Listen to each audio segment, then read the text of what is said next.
का नाम है द बास्केटबॉल डायरीज। तो कहानी के शुरू में हम एक लड़के को देखते हैं जिसका नाम जिम था। उसको क्लास में टीचर बहुत ही बुरी तरह से मार रहे होते हैं। जिम जो कि एक शरारती लड़का था, वो अपने टीचर से कहता है, क्या आपको तो मारना भी नहीं आता? अभी तो मैंने एंजॉय करना शुरू किया था। जिस बात पर उसके टीचर को गुस्सा आ जाता है। वो कहते हैं, अगर तुम चाहो तो इसे हम कल भी शुरू कर सकते हैं। इतने में क्लास भी खत्म हो गई थी। जिम अब अपने तीनों दोस्तों के साथ क्लास से बाहर आता है। इसके दोस्त इसकी तरह ही बहुत ही शरारती थे। ये चारों सिगरेट पिया करते थे। हालांकि उम्र में बहुत छोटे थे। ये बहुत शरारती करते और कोई भी काम करने से पहले सोचा तक नहीं करते थे कि आखिर वो कर क्या रहे हैं, ये काम गलत है या सही। यहाँ तक कि ये टिश्यू पर थिनर को डालकर स्मेल सूंघा करते थे। इनका मानना ये था कि उससे नशा होता है। पर जिम के अंदर एक खास बात थी, वो बास्केटबॉल बहुत अच्छे तरीके से खेला करता था। एक दिन इनका मैच होता है जिसमें जिम बास्केटबॉल मैच बहुत ही शानदार तरीके से खेलता है और जीत भी जाता है। मगर मैच के दौरान जिम का दूसरा दोस्त वो लॉकर रूम में जाकर दूसरी टीम के खिलाड़ियों की घड़ियां, उनका कीमती सामान और पैसे तक चोरी कर लेता है। जब जिम मैच को जीतने के बाद दोस्तों के साथ बाहर आता है तो यहीं पर उनके सामने दूसरी टीम के खिलाड़ी खड़े थे जो ये कह रहे थे कि तुमने हमारा जो कीमती सामान चोरी किया है वो हमें वापस कर दो। पर जिम और उसके दोस्त इस बात को मानने के लिए तैयार ही नहीं थे।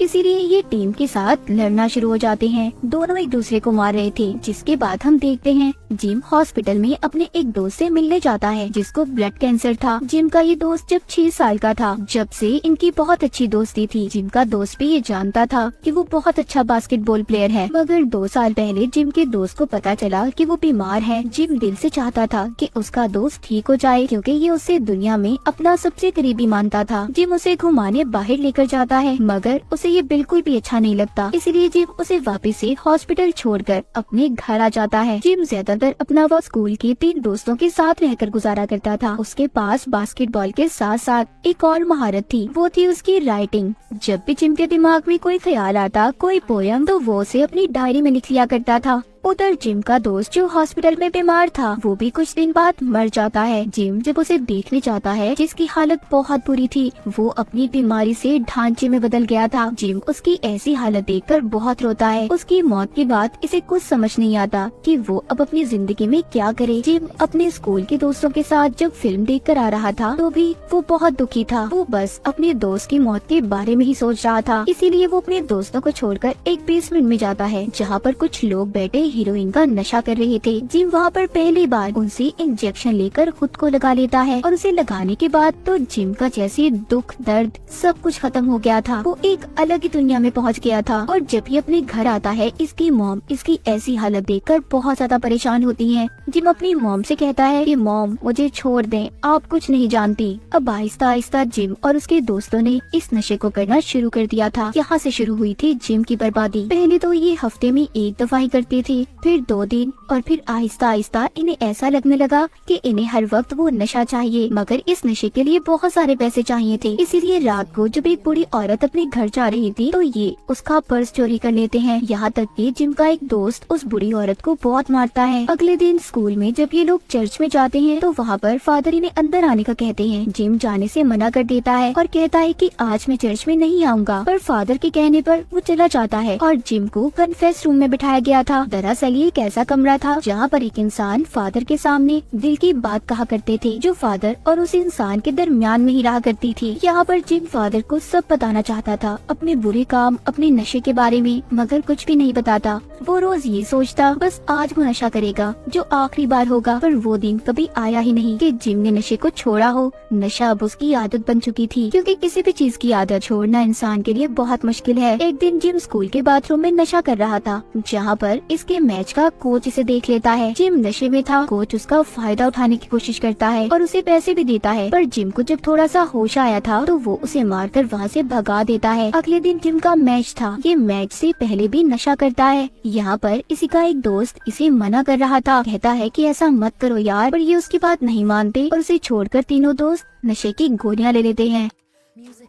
अब जब मैच शुरू होता है तो जिम और उसका दोस्त जिसने नशे की गोलियां ली थी, ये दोनों होश में नहीं थे। ये बहुत ही बुरी तरह से मैच को हार जाते हैं। जब स्कूल के फादर को ये बात पता चलती है कि ये सभी नशा करते हैं, तो वो वहाँ पर पुलिस को ले आए थे और इन्हें 1 हफ्ते के लिए सस्पेंड भी कर देते हैं। वहाँ पर कोच ने भी इन्हें अपनी बास्केटबॉल टीम से निकाल दिया था। जिम को इस बात पर बहुत गुस्सा आता है। वो अपने स्कूल के फादर से कहता है कि आप क्या मुझे स्कूल से निकालेंगे, मैं खुद ही आपके स्कूल को छोड़कर जा रहा हूँ। अब जिम का दोस्त जिसने इसे नशा करने से मना किया था, वो अभी भी स्कूल में ही था, पर जिम और उसके बाकी 2 दोस्तों को स्कूल से निकाल दिया गया था। जिम जब अपने घर जाता है तो उसकी मॉम उससे पूछती है कि तुम्हें स्कूल से क्यों निकाला गया, जिस पर वो कहता है कि हमारी कोई गलती नहीं है, हमने कोई नशा नहीं किया, हमें साजिश करके स्कूल से निकाला गया है। जब जिम की मॉम उसको नशे की गोलियां दिखाती है जो उसने घर पर छुपाई हुई थी, वो पूछते हैं तो ये क्या है, ये क्या विटामिन की गोलियां हैं। इस बात पर जिम की मॉम को बहुत गुस्सा आ गया था और वो उससे कहती है कि निकल जाओ मेरे घर से। जिम भी गुस्से में अपनी मॉम के घर को छोड़ देता है। उसकी मॉम उसकी ट्रॉफी को भी घर से बाहर फेंक देती है जो उसने मैच में जीती थी। जिम अपनी मॉम से ये कहकर चला जाता है कि अब वो कभी वापस अपने घर नहीं आएगा। उसकी मॉम कहती है कि ऐसा मत कहो जिम, सुधर जाओ, क्योंकि वो उससे बहुत प्यार करती थी। वो नहीं चाहती थी कि जिम अपनी जिंदगी बर्बाद करे। अब जिम उस ट्रॉफी को उठाता है और कूड़े के डब्बे में डाल देता है। जिम जब अपने दोस्तों के पास जाता है तो उसे और उसके दोस्तों को अब नशे की जरूरत थी, पर उनके पास पैसे नहीं थे, इसीलिए वो एक गाड़ी को भी चोरी कर लेते हैं, क्योंकि नशा अब उनकी जरूरत बन गया था। उनके लिए यही उनकी दुनिया थी। उन्हें असल दुनिया से कोई फर्क ही नहीं पड़ता था कि असल दुनिया में हो क्या रहा है। उनकी आदतें दिन ब दिन खराब होने लगी थी। वो अब एक स्टोर में भी चोरी करने जाते हैं, जहाँ पर जिम का एक दोस्त जिसका नाम मिकी था, उसको गन मिलती है जो कि नकली थी, पर फिर भी ये उसे अपने पास रख लेता है। जिम का जो दूसरा दोस्त था वो पूरे नशे में था, उसे समझ नहीं आ रहा था कि वो क्या कर रहा है। तभी वहाँ पर भी पुलिस आ जाती है। जिम और मिकी अपने दोस्त को होश में लाने की कोशिश करते हैं कि पुलिस आ गई है, होश में आओ, पर वो होश में नहीं आता। इसीलिए ये दोनों उसे वहीं पर छोड़कर चले जाते हैं। उस दोस्त को पुलिस ने पकड़ लिया था। उधर जिम और मिकी वो दोनों एक बार में आते हैं, जहाँ पर टीवी में वो चलती खबर को देखते हैं, जिसमें इन्हीं के स्कूल के बच्चे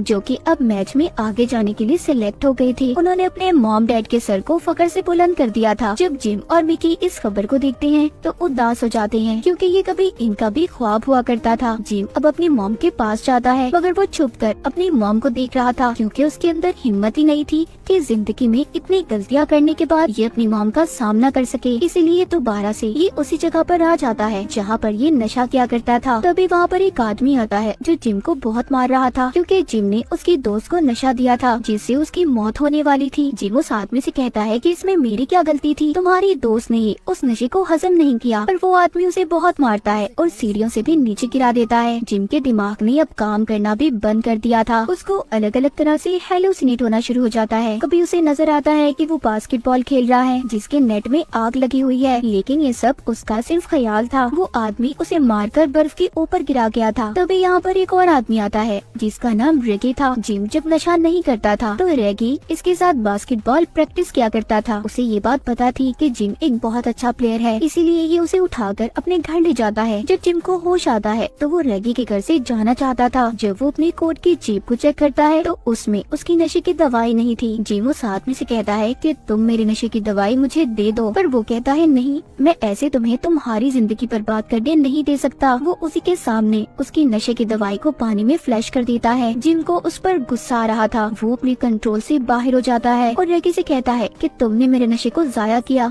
अब तुम मुझे इसके पैसे दोगे। पर रेगी उसे पकड़ लेता है और कहता है कि तुम यहाँ से अब कहीं नहीं जाओगे जब तक तुम खुद पर कंट्रोल ना कर लो। उसके कमरे के आगे पहरेदारों की तरह बैठ जाता है। नशा ना करने की वजह से जिम की हालत बहुत ज्यादा खराब थी, मगर अब आहिस्ता आहिस्ता वो नॉर्मल हो रहा था। जब सुबह होती है तो रेगी उससे कहता है कि मैं अपने काम पर जा रहा हूँ, तुम यहीं पर रहना। रेगी के जाने के बाद जिम खुद पर कंट्रोल करने की कोशिश करता है, पर नहीं कर पाता। उसे एक बार फिर पूरी दुनिया घूमती नजर आ रही थी।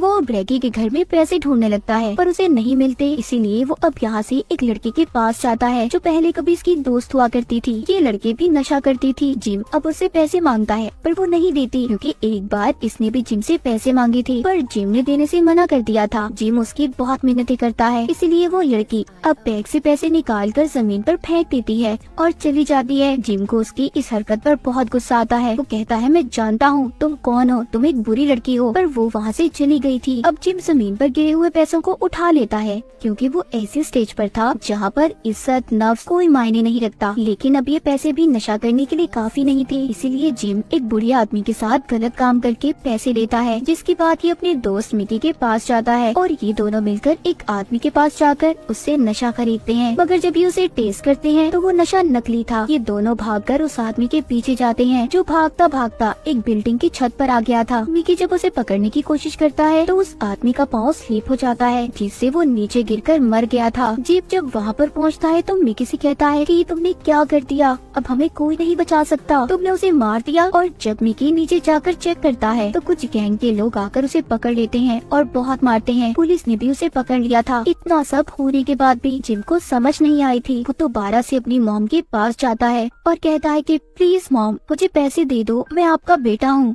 मेरे साथ ऐसा मत करो। पर उसकी मॉम उसे पैसे नहीं देती क्योंकि वो जानती थी कि अगर उन्होंने उसे पैसे दिए तो वो नशा करेगा और अब उसकी मॉम ऐसा नहीं चाहती थी। तो इसीलिए वो पुलिस को फोन करती हैं क्योंकि वो ये सोच रही थी कि शायद जिम जेल में रहे तो नशे की आदत को वो छोड़ देगा। जिम को पुलिस वहाँ पर आकर पकड़ कर ले जाती है। वो अपनी मॉम से यही कह रहा था, प्लीज मॉम मुझे बचा लें, मैं सुधर जाऊंगा। पर उसकी मॉम उसकी एक नहीं सुनती। जिम ने जितने भी गुनाह किए थे उसे 6 महीने की सजा दी जाती है। इन 6 महीनों में वो अपनी डायरी जो लिखता था उसे भी पूरा कर लेता है। और जब 6 महीने बाद वो जेल से बाहर आया तो हम उसे एक स्टेज के बाहर देखते हैं। दरअसल यहाँ पर उसने अपनी पोइट्री शायरी को पढ़ना था जो उसने अपनी डायरी में लिखी थी। तभी वहाँ पर उसका दोस्त आता है जिसको पुलिस ने सबसे पहले पकड़ा था। वो कहता है, जिम मेरे पास एक बहुत अच्छा नशा है। पर जिम कहता है, नहीं, मैंने ये सब कुछ छोड़ दिया है, मैं वापस से उस दुनिया में नहीं जाना चाहता, पर मेरे दोस्त अपना ख्याल रखना। इतना कहकर वो स्टेज पर आ जाता है जहाँ पर वो सबको अपनी शायरी सुनाता है जो सबको बहुत अच्छी लगती है। सब तालियां बजा रहे थे। आखिर में हमें बताया जाता है कि जिम ने 17 साल की उम्र में अपनी डायरी को पूरा किया जिसका नाम था द बास्केटबॉल डायरीज, जो इस मूवी का नाम भी है, जो कि बहुत ज्यादा मशहूर हुई थी। और 22 साल तक जिम कैरोल के 2 नॉवेल्स भी पब्लिश हुए। तो ये थी कहानी जिम की, जो हमें ये मैसेज देती है कि अपनी जिंदगी में हमेशा सही रास्ते पर चलें, बुरी हरकतों से बचें